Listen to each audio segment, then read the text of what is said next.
Hi friends, I hope you are doing well. Today we will talk about how to fix or how to solve the problem of restricted account on the application of Google Maps. You click on settings.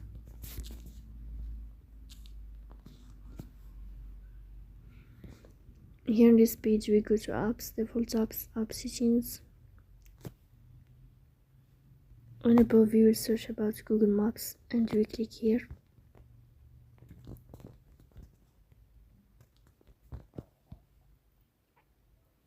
Then we click on first stop and we click OK. Here you will enter to storage. Then we click on clear cache.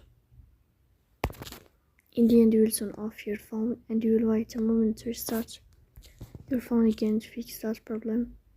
So please don't forget to support us by like and subscribe.